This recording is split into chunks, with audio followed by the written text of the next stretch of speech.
Usually क्या होता है जब आप सीए स्टार्ट करते हो तो आपको सबसे पहले सीए का जो एंट्रेंस एग्जाम है सीए फाउंडेशन वो क्लियर करना पड़ता है और उसके बाद ही आप सीए इंटर के लिए एलिजिबल होते हो। बट डायरेक्ट एंट्री के केस में जो सीए फाउंडेशन है एंट्रेंस एग्जाम है वो आपका माफ हो जाता है, यानी कि आप डायरेक्टली सीए इंटर के लिए एलिजिबल होते हो। तो क्या होता है डायरेक्ट एंट्री का प्रोसीजर एंड कौन कौन लोग एलिजिबल हैं for this direct entry route, यही देखेंगे इस वीडियो में।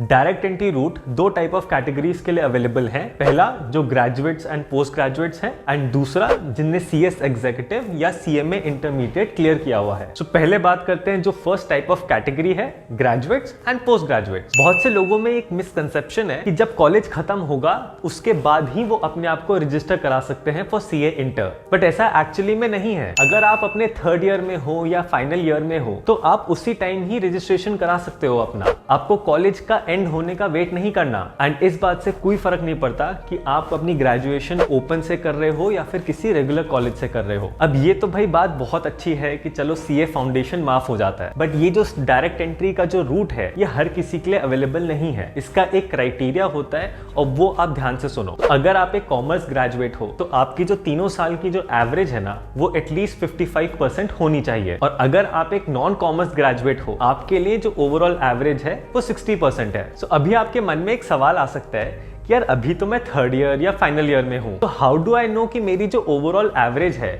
वो 55% या 60% बनेगी। वो मैं इस पॉइंट पे तो नहीं बता सकता ना। इसी प्रॉब्लम के सोल्यूशन के लिए आईसीआई क्या बोलता है कि आप अपना रजिस्ट्रेशन तो अभी करा लो, जैसे मैंने अभी आपको बताया, बट ये रजिस्ट्रेशन जो है वो प्रोविजनल होता है। एंड एक बार आपकी मार्कशीट आ जाती है of your third year final year, then वो आप आईसीआई के पास अपलोड करते हो so that ICI can check कि आप वो 55% या 60% का क्राइटेरिया फुलफिल कर रहे हो या नहीं कर रहे हो। सो ये बात तो हो गई कि कौन से ग्रेजुएट्स या पोस्ट ग्रेजुएट्स एलिजिबल हैं फॉर डायरेक्ट एंट्री। अब हमें रजिस्ट्रेशन कराना है तो फिर रजिस्ट्रेशन कराने की क्या लास्ट डेट है। अगर आपका प्लान ये है कि आपको अपना इंटर का एग्जाम मई 2023 में देना है तो फिर आपका जो रजिस्ट्रेशन है वो उससे 9 महीने पहले यानी कि 31 जुलाई 2022 तक हो जाना चाहिए। एंड वहीं अगर प्लान ये है कि भाई नवंबर 2023 में बैठना है तो उससे 9 महीने पहले यानी कि 31 जन 2023 तब तक आपका रजिस्ट्रेशन हो जाना चाहिए। सो ठीक है भाई, बहुत बढ़िया है, रजिस्ट्रेशन भी करा लिया।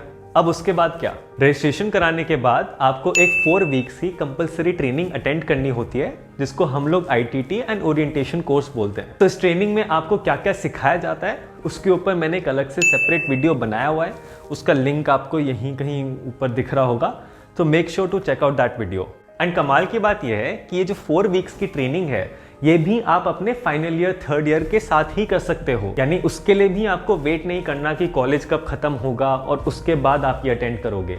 ये साइमल्टेनियसली आप कर सकते हो। तो ठीक है भाई, ये तो बहुत अच्छी बात हो गई और टाइम बच गया। अब इसके बाद क्या? अब इस बात को ध्यान से सुनना। अगर मैं नॉर्मल ट्रेडिशनल रूट की बात करूं तो बच्चों को सीए इंटर के बाद एटलीस्ट 3 साल की आर्टिकलशिप ट्रेनिंग करनी पड़ती है, बट डायरेक्ट एंट्री के केस में आपको भी वो 3 साल की ट्रेनिंग करनी है, बट उसमें से 9 महीने आपको सीए इंटर से पहले करनी होती है। यानी कि पहले आप 9 मंथ्स की आर्टिकलशिप करते हो, उसके बाद आप अपने सीए इंटर एग्जाम देने के लिए एलिजिबल होते हो एंड उसके बाद फिर आप रिमेनिंग जो मंथ्स हैं वो सर्व करते हो। सो आप लोगों को 9 मंथ्स पहले सर्व करना ही पड़ेगा।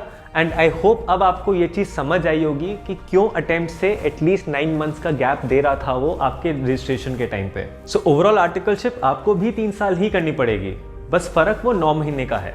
एक बार सीए इंटर निकल जाता है आपका, उसके बाद तो जो प्रोसेस है चाहे वो नॉर्मल एंट्री हो या डायरेक्ट एंट्री हो दोनों सेम ही रहता है।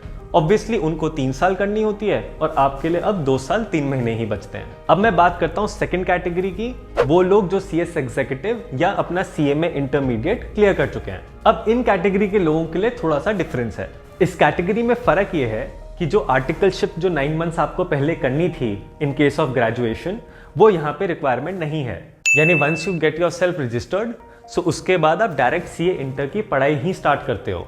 आपके लिए जो आर्टिकलशिप है वो 9 मंथ्स आपको पहले करने की कोई ज़रूरत नहीं है, आप सीधा इंटर होने के बाद ही 3 साल की डायरेक्टली करते हो। तो रजिस्ट्रेशन कराने की जो डेट्स हैं वो तो आपके लिए भी सेम है, बस फर्क ये है कि आपको कोई आर्टिकलशिप की टेंशन नहीं लेनी और आपने सीधा 9 महीने बैठ के अपने सीए इंटर एग्जाम्स के लिए पढ़ना है। एंड जैसे ही आपका फर्स्ट ग्रुप ऑफ इंटर निकल जाता है, उसके बाद आप एलिजिबल हो जाते हो for your articleship of 3 years। And उसके बाद तो चाहे नॉर्मल एंट्री हो या डायरेक्ट एंट्री हो, वहां से तो प्रोसीजर बिल्कुल सेम ही है। So this was all about direct entry route for CA. If you want me to make a video regarding pros and cons of direct entry, या किन लोगों को करना चाहिए, किन लोगों को नहीं करना चाहिए, let me know in the comment box below. So I hope आपको ये डायरेक्ट एंट्री प्रोसीजर अच्छे से समझ आया होगा।